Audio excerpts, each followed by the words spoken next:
It's technology of the smallest kind.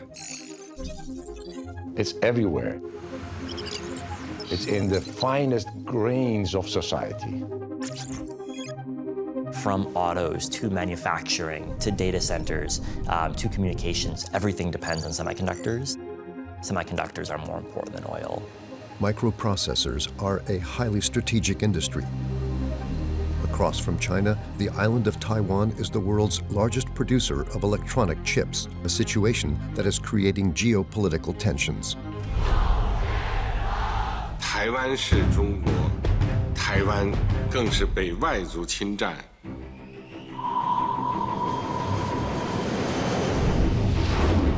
If we imagine China taking over Taiwan's semiconductor industry, The worldwide economic shutdown. Taiwan with semiconductor is probably the best defense, has a silicon shield. Since the 1980s, the United States and Europe have been off-shipping the production of electronic chips. The globalization trend was driven by differentials in labor costs. It was simply cheaper to hire workers. Aware of their dependence, Americans and Europeans are facing a race against time to produce their own chips. They're building the biggest plant they've ever built in the world here in Arizona. 18 months ago, it was desert. The country that produces microprocessors will thus control the global industry. The world's geopolitics has been defined by where the oil reserves are for the last 5 decades. And I think where the chips come from is more important for the next 5 decades.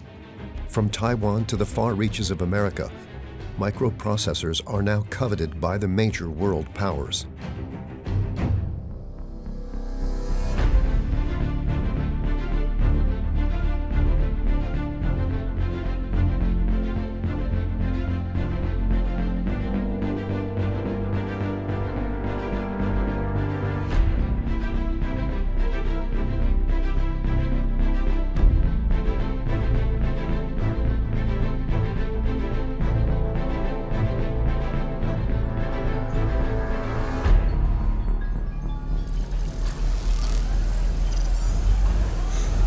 Manufacturing a microprocessor requires cutting-edge technology. And it all starts with one of the most abundant elements in the Earth's crust.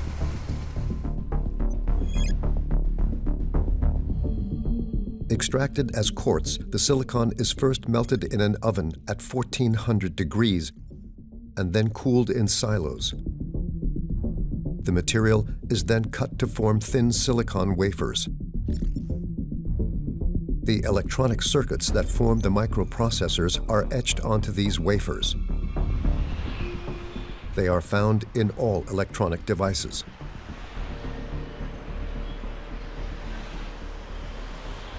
In the 1980s, Europe preferred to transfer production of this technology to Asia.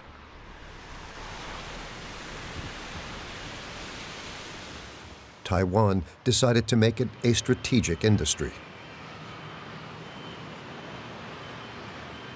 半导体在台湾这个发展了30-40年，它形成了一个非常技术的创新，占了我们台湾 GDP 的大概13%。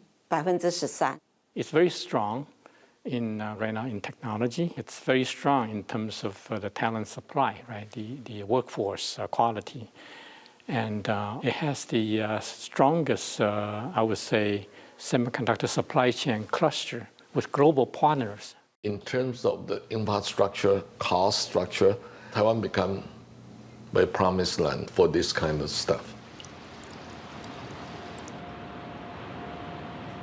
The island, just off the coast of China, is the main stronghold in this strategic industry.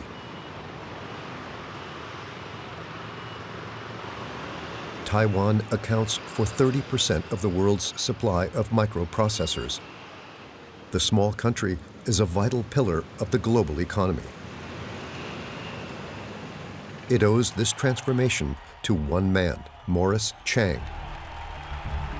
Born in China in 1931, this engineer is venerated as a national hero in Taiwan. 那么今天的授勋仪式，我要代表国家对张创办人对台湾的重要的贡献表达最高的敬意跟谢意。In 2018, Morris Chang was awarded the country's highest civilian honor by the President of the Republic.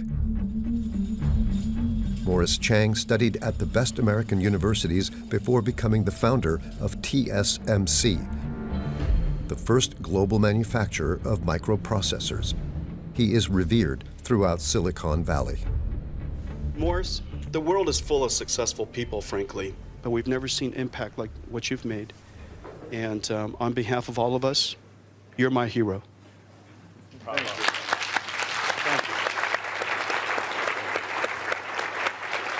Morris Chang, I think, rightly can claim to have really reshaped the chip industry starting in the late 1980s when he founded TSMC. He was actually present at the creation of the semiconductor industry when he worked at Texas Instruments in the late 1950s.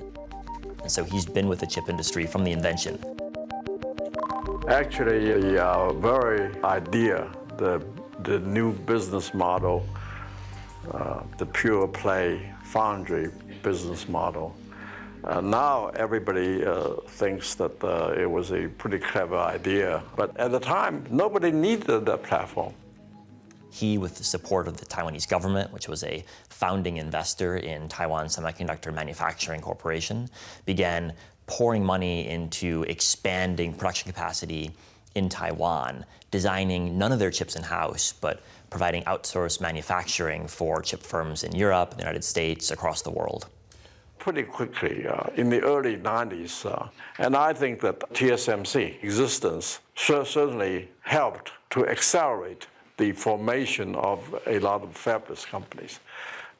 There were maybe 25 fabless companies in the whole world, and then 10 years later, there were 400, 500 fabless companies.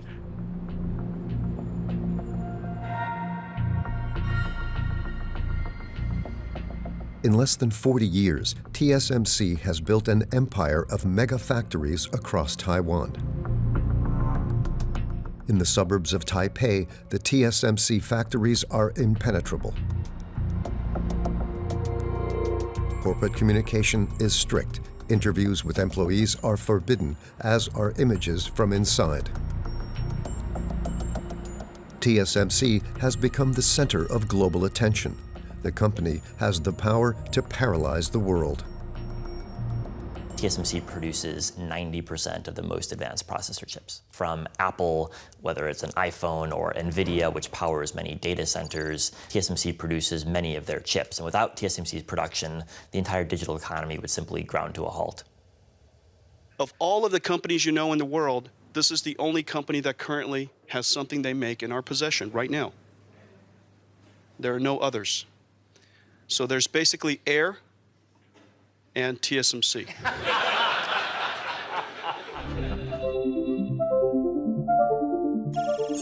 TSMC's stock market value constitutes over half of Taiwan's national wealth. These days, 30% of the world's electronic chips are manufactured on the island. China, the USA, and Europe are lagging far behind and have to import the bulk of their microprocessors.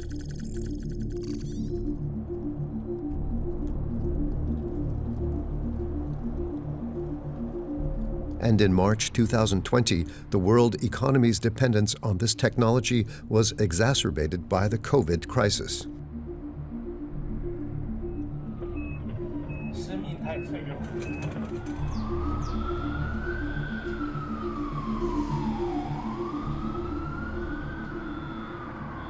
COVID was this massive accelerant. Now everybody's communicating online. Zoom became a common word, not for a telescopic lens, but for how we communicate. The semiconductor industry was sort of rolling along at 5 or 6% kind of growth rate. And all of a sudden, when COVID happened, that bounced up to demand of 20 to 25%, but it also disrupted supply chains. So the supply went negative. La crise sanitaire a été un exemple de choc, de double choc sur les chaînes d'approvisionnement, empêchant les producteurs de produire et encourageant finalement les clients à consommer davantage. The global pandemic created an imbalance between microprocessor supply and demand. we pushed out of our fabs 1.15 trillion chips, well exceeding any record in the past. So we've been running at way above full capacity for a couple years. The problem we're facing right now is that demand has just exploded, and fabs have four walls, and you can only produce so many chips within those four walls. The Western world then became aware of its vulnerability. And a chip shortage, all of a sudden car manufacturing lines were stopped, economies were unable to move forward. Everybody in the world realized how important chips are, and we became really important overnight. In 2021 and 2022, a major company like Apple lost over $10 billion due to a shortage of microprocessors. A decline in production also meant delivery delays for all games consoles. Car manufacturers began to panic. Today, the Big Three announced all plants will be shut down over concerns of the coronavirus. All the plants through March 30th. In 2020, when it started COVID-19, the automotive industry, the business is go on the downside. They just stop order. Chip force company like a TSMC give the production capacity to some other industry. So forget about automotive. 所以到2020年的下半年的时候，他发现他的需求突然上来以后，他想要增加订单，但是所有的产线不仅持平而已，还一直增加，所以就变成这样的互相抢产线的情形呢，变得非常的严重。All of a sudden, every country in the world wake up. Then automotive industry begin to increasing their demand. Now they ask our foundry company, we say, sorry, we don't have capacity. We don't give you capacity to somebody else. Oh, no kid. Das Opel-Werk in Eisenach stellt vorübergehend seine Produktion ein. Les salariés de Renault à Sandouville, près du Havre, à l'arrêt contraint. L'usine va devoir fermer 13 jours. Thousands of people in mid-Michigan are temporarily out of work tonight. And it's all because of a little chip. In the car parks of American automakers, tens of thousands of vehicles are waiting for their microprocessors. In 2021, many of these vehicles were not even produced yet, costing the global automotive industry around 200 billion euros. In 2022, the crisis had still not been resolved. Near Le Havre, the Renault factory in Sandouville has become silent once more.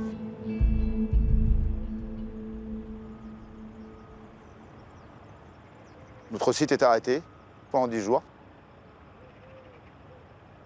Tout simplement pour cette fameuse crise des microprocesseurs. Régulièrement, malheureusement, la direction est amenée à fermer le site pour manque d'approvisionnement de ces microprocesseurs. Et on se retrouve dans le tiers d'aujourd'hui avec une usine, dans notre jargon, on appelle ça une usine meurtre, c'est-à-dire personne à l'intérieur. Vous voyez des voitures qui sont accrochées sur des lignes de montage. Mais le problème, c'est qu'il n'y a plus de salariés à côté. Pour un bruit. Il ne reste plus que de la tôle. Sur 2021, on parle d'un peu plus de 60 jours d'arrêt. Plus de 60 jours d'arrêt. Donc oui, effectivement, là, c'est plus inquiétant, c'est alarmant. Imaginons-nous que Taïwan ou les pays asiatiques qui produisent ces microprocesseurs, un jour, il y a une crise géopolitique. Tout simplement. Ils ne nous livrent plus. Vous comprenez? Ils ne nous livrent plus. On parle de centaines de milliers d'emplois dans les mois, les années à venir, si on inverse pour la tendance, qui seront sacrifiés en France. Ah, c'est fermé aujourd'hui, l'usine elle est fermée.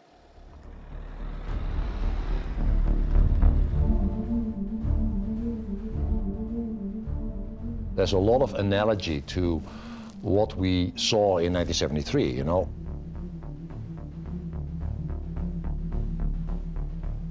In 1973, oil was a given. Nobody worried about oil. It was always there, until it wasn't. Now we fast forward, 2020. Semiconductors, chips have always been there, until they weren't. And all these questions suddenly pop up. Where are they, you know?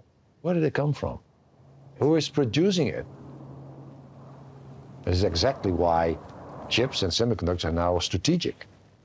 the globalization trend was driven by differentials in labor costs. It was simply cheaper to hire workers in places in East Asia. It was driven by typical trends in terms of shipping costs going down, in terms of new IT technologies making it easier to have a firm that operated in Europe and the US, and that's where the vulnerability comes in. On ne pensait pas un seul instant que ces chaînes d'approvisionnement internationales puissent être remises en question. On n'avait probablement pas l'imagination d'une telle pandémie ou d'une telle guerre.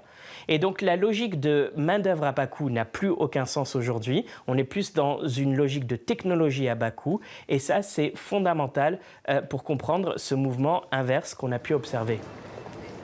For decades, companies have massively delocalized production without a second thought. Microprocessors have been no exception. And today, Western leaders are acutely aware of their dependence.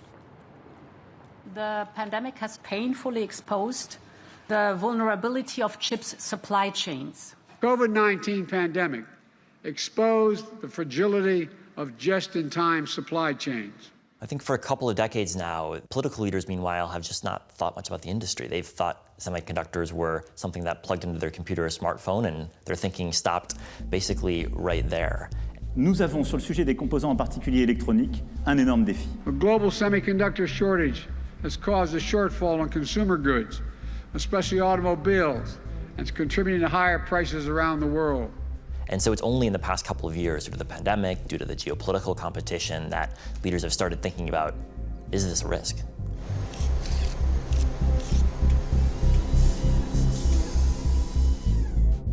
To limit the effects of the shortage and reduce their technological dependence, America, China, and Europe are taking action.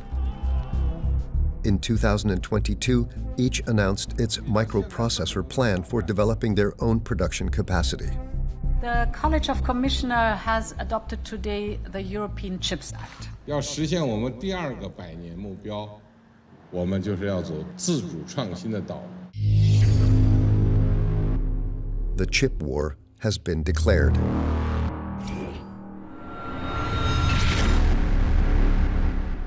There are a couple of different wars going on simultaneously. There's wars between companies struggling for market share, but there's also competition between nations for who gets which part of the supply chain. On the 2nd of August 2022, Taiwanese television channels broadcasted the arrival of an official airplane live on air. Nancy Pelosi was on board, the then Speaker of the United States House of Representatives and third in line to the presidency. It's the first time in 25 years that such an important American political leader has set foot on Taiwanese soil. Today, our delegation came to Taiwan to make unequivocally clear we will not abandon our commitment to Taiwan, and we are proud of our enduring friendship. Although Nancy Pelosi broadcasts her visit across social media, she doesn't mention anything about a very important meeting about microprocessors.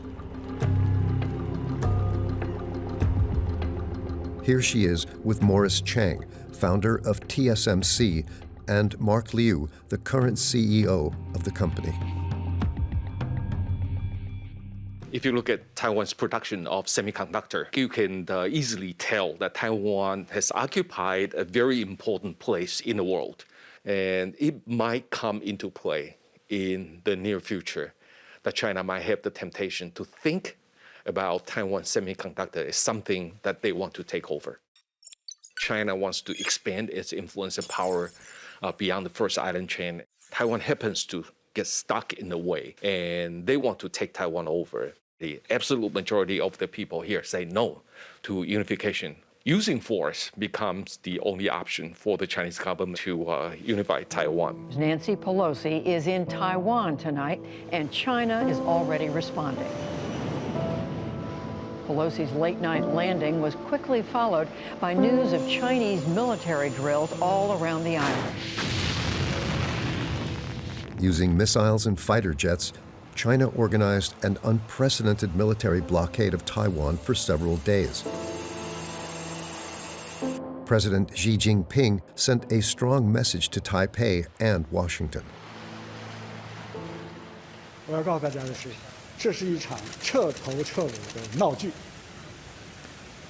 美方打着所谓民主的幌子，在干着侵犯中国主权的勾当，台湾必将回归祖国的历史大事。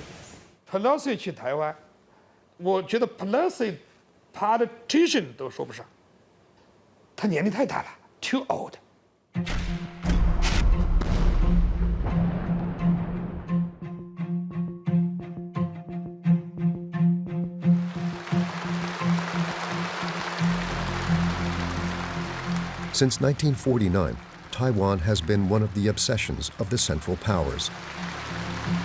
In October 2022, during the 20th Congress of the Chinese Communist Party, President Xi Jinping reaffirmed his commitment to annex the rebel island. 解决台湾问题是中国人自己的事，要由中国人来决定，但绝不承诺放弃使用武力，保留采取一切必要措施的选项。 China's ambition for Taiwan is not just politically fueled. The island is at the heart of the technology war between the USA and China. La Chine a annoncé clairement son objectif de devancer les États-Unis sur le plan technologique. Il est évident que le conflit s'est cristallisé sur les semi-conducteurs qui sont au cœur justement de la troisième révolution industrielle et de la domination technologique du monde. S'il y avait une attaque chinoise justement militaire sur Taïwan, ça créerait une déflagration vraiment majeure. 那无疑，中国肯定在半导体产业上，它是个新兴的半导体大国。那么时间太短，就造成这个很多的工艺技术的积累，我们的能力就不是在这个行业里面要去追最先进那一点，我们把中低的，我们靠量，中低端的吃了就完了，这么一个这个问题。If we imagine the world with China taking over Taiwan semiconductor industry, and they use this as a weapon against the rest of the democracies, I'm sure the rest of the democracies which relied on semiconductor industry in Taiwan, I'm sure they will react in a very strong way. Taiwan with semiconductor is probably the best defense. Les Taïwanais se servent de TSMC comme d'un bouclier et d'un moyen de se protéger au plus haut niveau, y compris sur le plan politique, mais également sur le plan militaire. Il faut que Taïwan reste intact dans sa capacité à produire des semi-conducteurs face à la Chine et pour l'industrie américaine et l'industrie mondiale. United States, you make sure we are here to make things for you. It's not for our interest, for their own interest, for Apple, for all these companies that require continue our business. And Chinese, they maybe like it happen, but the US say, no, sorry, we're not allow this happen. An armed conflict in the Taiwan Strait could jeopardize the majority of the world's electronics production. Faced with China, Taiwan can count on a powerful military ally. Are you willing to get involved militarily to defend Taiwan if it comes to that? Yes. You are? That's the commitment we made. The idea that it can be taken by force is just not appropriate. It will dislocate the entire region and be another action similar to what happened in Ukraine. Si Taïwan n'avait pas la capacité industrielle dans ce domaine, je pense que l'intérêt de défense de Taïwan serait bien moindre aux yeux des Américains. Il va de soi que les intérêts économiques, et en particulier dans le domaine des semi-conducteurs, est crucial, central dans les relations américano-taïwanaises.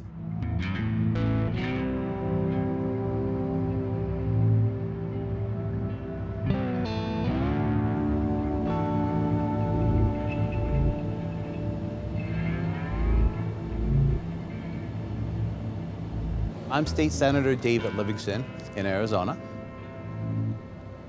Before I got elected, I was one of the top financial advisors in the country.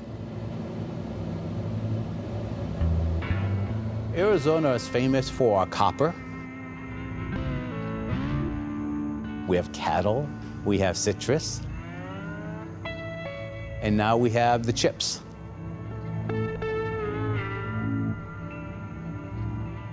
In the Arizona desert, new businesses are opening up so they can benefit from America's help.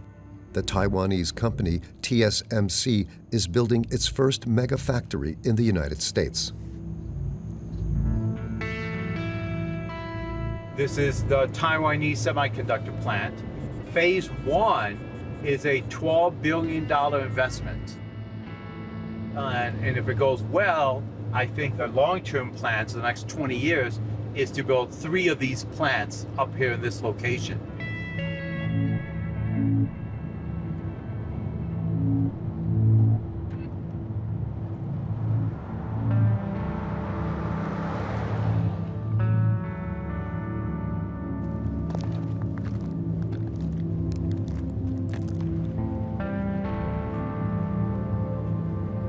So right there, you're looking at 4 stories from nothing. 18 months ago, it was desert. That's how fast it's going. Economic impact projection in the next 20 years is $38 billion because of the plant, because of the other companies that would come here to support it, because of the new apartments, the new houses that would be, the new restaurants. I actually feel personally it's going to be bigger than that.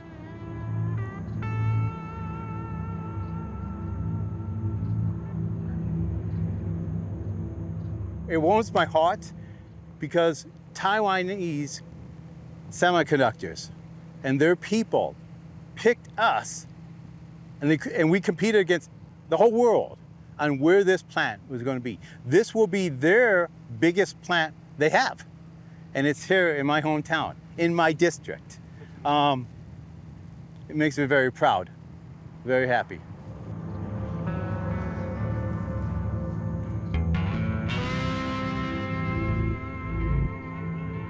This semiconductor factory will soon produce 5-nanometer chips, the latest generation of microprocessors that are currently only being made in Asia. Needless to say, the choice of location was no coincidence.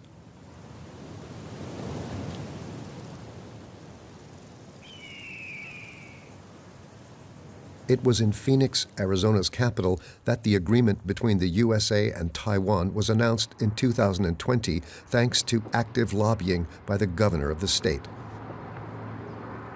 Taiwan Semi is without a doubt this decade's biggest win in Arizona. We showed up to the discussions, we answered the questions, and we pitched what was best about our state. We've got the lowest flat tax in the nation. We've eliminated over 1,000 regulations that make it a great place to live, work, play, and obviously scale a business. Doug Ducey is a longtime friend of Taiwan. That's why, a month after Nancy Pelosi's controversial visit, the governor is heading to the island. Hello. I'm Doug Ducey, Governor of Arizona. It's my great honor to meet with President Tsai. The Chinese Communist Party doesn't dictate to any American where they can and cannot go.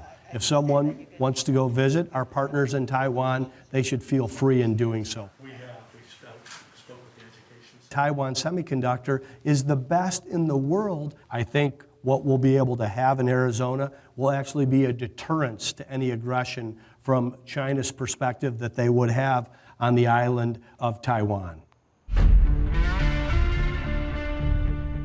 In another victory for the governor, in December 2022, the boss at TSMC welcomed Joe Biden to his factory in Arizona to announce a $30 billion additional investment. Thank you to everyone at TSMC, especially Morris Chang, who founded this company in 1987 and grew it into a global giant. And today, TSMC has announced a second major investment. They will construct a second fab here in Phoenix to build chips, 3 nano chips. A few weeks later, in the gardens of the White House, it is a historic day for the American economy. Following her return from Taiwan, Nancy Pelosi stands as master of ceremonies. Today, Mr. President, with the stroke of your pen, America declares our economic independence, we strengthen our national security, and we enhance our family's financial future.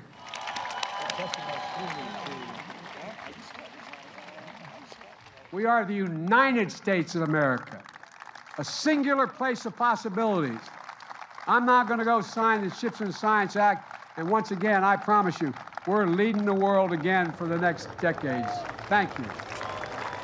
By signing the CHIPS and Science Act, Joe Biden gives priority to the protection of American interests. Ready? Got it.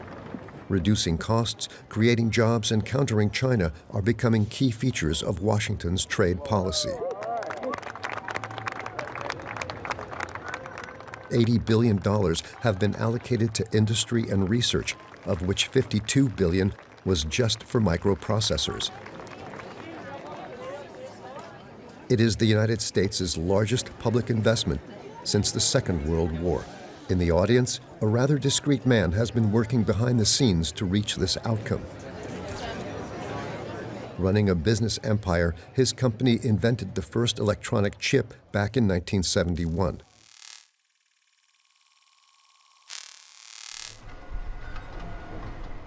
Intel is now the second largest producer of microprocessors in the world. I came into the role as CEO, we basically laid out this very simple view. The world needs more geographically balanced, resilient supply chains. And the world now realizes that. That's the essence of the U.S. CHIPS Act, to get more geographically balanced, resilient supply chains. I can't put oil reserves in my country, but I can help build fabs in my country. We have to build out.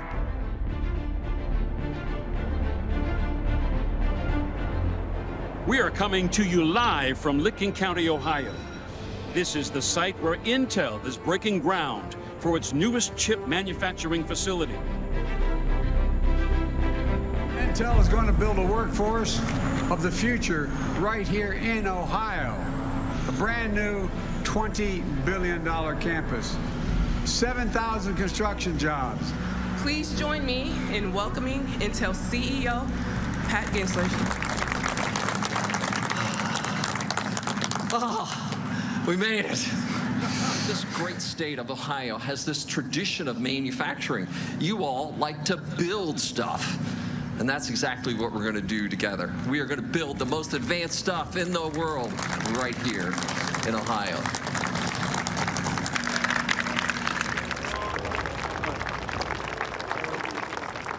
Unfortunately, we produce zero of these advanced chips in America. Zero. And China's trying to move way ahead of us. The United States has to lead the world in producing these advanced chips. And this law makes sure that we will. Intel boss Pat Gelsinger is one of the several entrepreneurs close to the president. In the United States, industrial policy in key economic sectors has a bearing on the interests of the state. Les États-Unis font une politique industrielle sans nationaliser des entreprises, comme on a pu le faire en France à un certain moment donné, mais ils interviennent par l'intermédiaire des commandes massive du département d'État. Quand on regarde de plus près dans l'histoire industrielle des États-Unis, on se rend compte, comme dans bon nombre de pays, que le complexe militaro-industriel a joué un rôle majeur dans l'émergence des innovations technologiques. Okay, ready? 1, 2, 3. Let's dig! In Ohio, Intel's $20 billion industrial complex will only take 2 years to get up and running. This is thanks to the CHIPS Act, that is, thanks to the money of the American taxpayer. Semiconductors is an expensive, competitive market. I can't make those level of investments without the incentives. So we're looking for offsets of 30 to 40% of a $20 billion the investment. And that's exactly how the CHIPS Act is designed. And as I say to the political leaders, we're not looking for handouts, but if I'm going to make this level of capital investment, it has to be competitive in the world market. Les États-Unis se sont rendus compte que les Chinois arrivant à la frontière technologique auraient une capacité de dépasser militairement les États-Unis avec des semi-conducteurs qui peuvent intégrer les toutes dernières technologies et qui auraient pu menacer la suprématie militaire américaine. To combat this, the American reindustrialization strategy is accompanied by punitive and radical measures.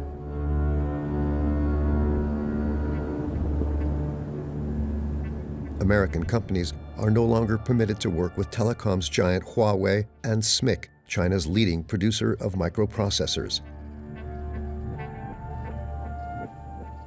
In Beijing, this measure is perceived as an aggression.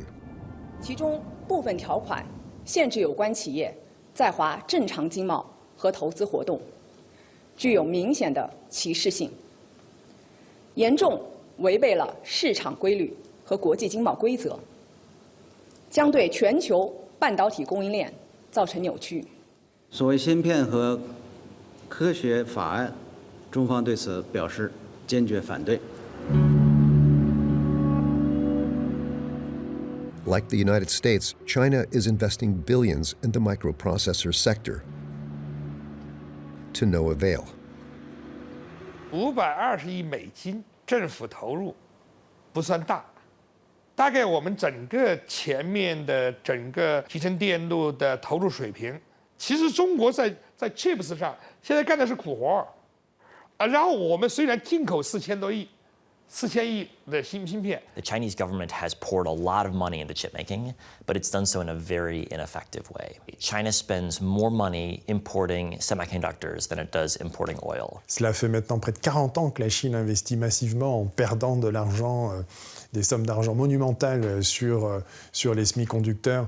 Et d'une certaine manière, elle a rattrapé, mais elle n'est toujours pas à la frontière technologique. Et les Chinois voudraient bien évidemment être en capacité de dépasser Taïwan, non seulement parce qu'il y a une rivalité entre les deux pays, mais aussi, au-delà de ça, il y a une rivalité vis-à-vis des États-Unis et une volonté d'indépendance technologique vis-à-vis des États-Unis. In response to American sanctions, Chinese semiconductor production has hit an all-time high in recent months. 300 billion chips have been created in the country's factories. 好的，其实呢，我觉得这个美国的很多决策是一些非常简化的，或者说是非常有时候在我看来是比较缺乏目标的，或者比较愚蠢的。那我叫姚海平，是这个酷星微电子公司的创始人、董事长 CEO。2011年成立了酷星微电子。 就到现在为止呢，过去的25年以上，我一直都在创业做半导体芯片设计企业。公司的话呢，有将近200名员工，其中在芯片设计里面，在芯片部分有60多人。大家看到，包括这个他们在做一些仿真，如果看到这个电路的部分啊，在做一些验证的部分，当然主要是在做硬件的代码编写、硬件的验证以及软件的开发、软件的验证。 你不都预留了吗？来个主时钟，然后你看它那个，对啊，它那个片输出都是定死的。然后呢，但是它并没有禁止我们大部分像我们这样设计公司去使用台湾、韩国或者美国的制造能力。除了像华为这样的个别被禁止，大部分并没有被禁止。那美国的法案呢，更注重于说压制中国的能力，这两个上面角度是不太一样的，慢这个速度，减慢中国的发展。但是，它要让这个发展最终扼杀掉或者终止，其实是不可能的。 Nowadays, China manufactures barely 15% of the electronic chips it consumes. But it displays the unbridled ambition to close its technological gap and become self-sufficient by 2025. 我国科技发展的方向就是创新、创新、再创新。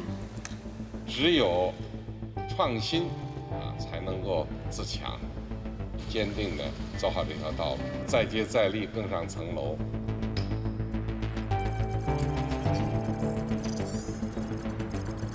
In China, the world of microprocessors lacks technology, brains, and production capacity. This is the Chinese industry's greatest weakness, which is significantly dependent on foreign microchips. I worked in China for about 2 years. I was hired by SMIC as a vice chairman.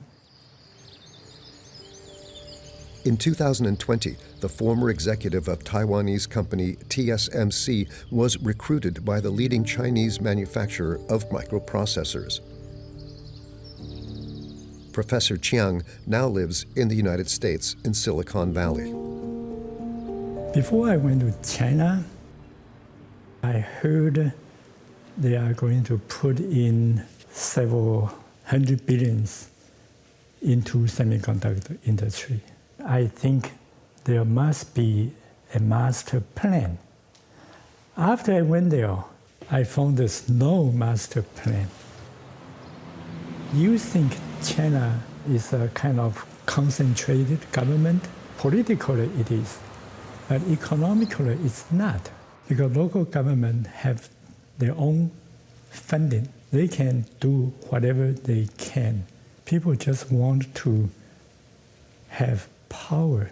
If you look at the aggregate funds that China devotes to chipmaking, it's billions and billions of dollars, but much of that comes from different provincial or local officials, and they all want a facility in their province or their city, so it ends up being very inefficient in terms of how this is spent. As a result, although China's firms are subsidized more than anyone, they've really struggled in the past decade to actually improve their manufacturing capacity relative to other countries. There is a tech war underway. Who will have the technology that leads? Right now, the US has it, but our lead has been slipping, and China certainly wants to have its own indigenous technology that doesn't rely on US or Taiwanese or Korean or. 马太效应，也就是强者恒强，强像台积电、三星、Intel， 他们已经是强者了，强者恒强。那么这个时候，希望去很快的追赶上他们的速度，这是非常难的，非常非常难的。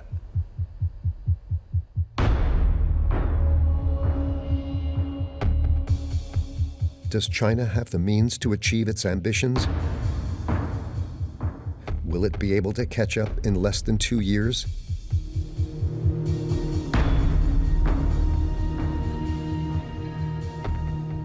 In this global race for the production of microprocessors, Europe seems overwhelmed, despite speeches by leaders in Brussels.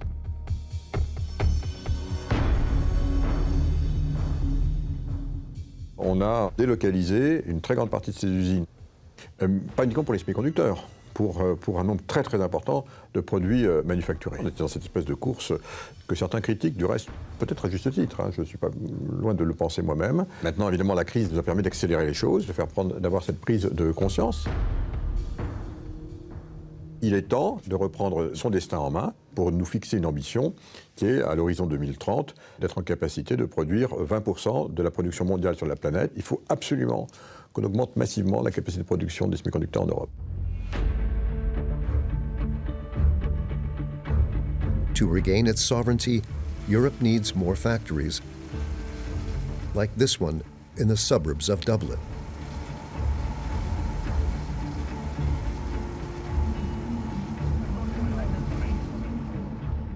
The most modern factory in Europe is being built in these very suburbs of the Irish capital. Isn't it magnificent? We call this Fab 34. It's a 17 billion euro project. 2 years to build it, a year to put equipment in it and qualify it, and a year to ramp it or so. It's a multi-year project.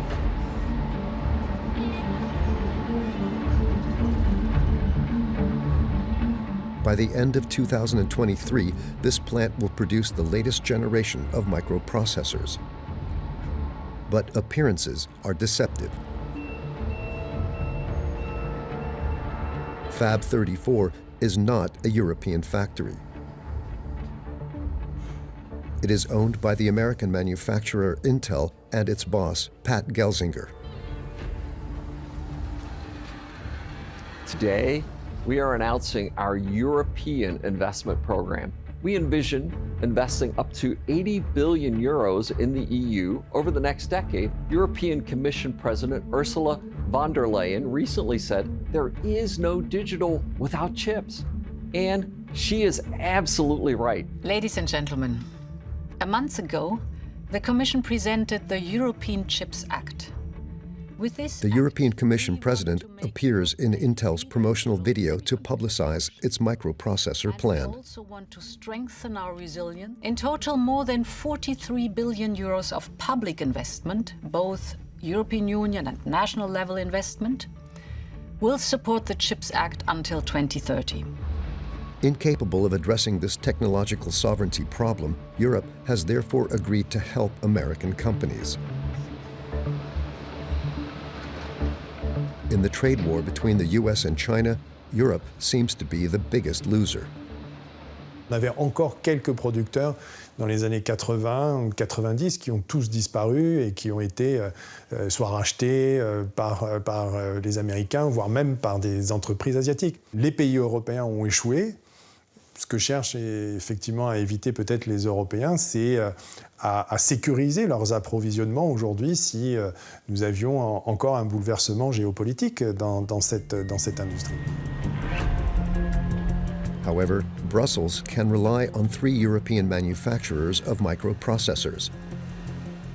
Europe actually boasts a major champion in the industry. ASML is a Dutch firm unknown to the general public.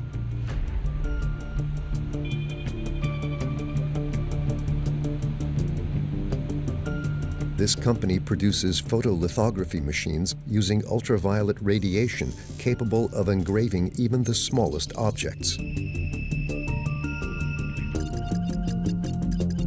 Without ASML, we would not have any microprocessors for our mobile phones. What we are doing, we make a big slide projector. We are providing a machine that actually takes the design of a computer chip and it translates that design onto a carrier. A carrier is the microchip that when you open your phone, you see all these little chips sitting there, you know, that's what we do. It's expensive, but it's like a slide projector. Each of its overhead projectors costs 125 million euros. Only TSMC, Intel, and Samsung are able to afford them. This is a very profitable industry. TSMC, they have announced that they want to spend $140 billion over the next 3 years. Samsung, similar amount of money.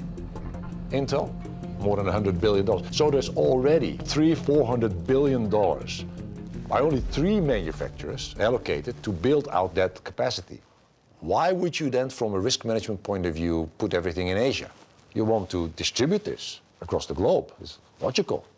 This is why Intel, it's an American company, comes to Europe. This is why TSMC, Taiwanese company, goes to the United States.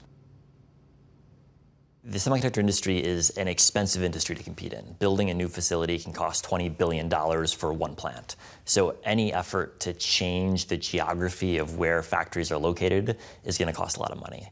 Now the question is it worth it? I believe we have been too dependent on Asia, and I would like to see us reshore our manufacturing. 而且全球化的浪潮，所谓脱钩是不可能的，这是上帝指挥的。 Should countries fund a thriving industry that is riding on the strong wave of demand for microprocessors? Governments need to incentivize, subsidize those big companies to just start such a big project as a kind of a co-partnership. Governments and manufacturers working hand in hand. In Asia, Europe, and the United States, the chip war has only just begun. Microprocessors have become the main raw material of our digital life. There is no innovation without semiconductors. There is no green without semiconductors. And there is no national security without semiconductors. It's that important to the future. Let's treat it with that priority. Vous avez des entreprises qui ont développé des savoir-faire uniques au monde et qui tirent leur épingle du jeu de cette nouvelle donne à l'intérieur qui a été causée par la géopolitique. Et donc ce sont ces entreprises qui sont en capacité effectivement d'imposer leurs décisions à l'échelle de la planète et au gouvernement. This war that is both commercial and political is revealing the limits of globalization. The microprocessor crisis will no doubt further the feud between Chinese and American giants. Will Washington maintain control of its strategy, or will it have to contend with a China committed to resorting to violence in order to close the technology gap?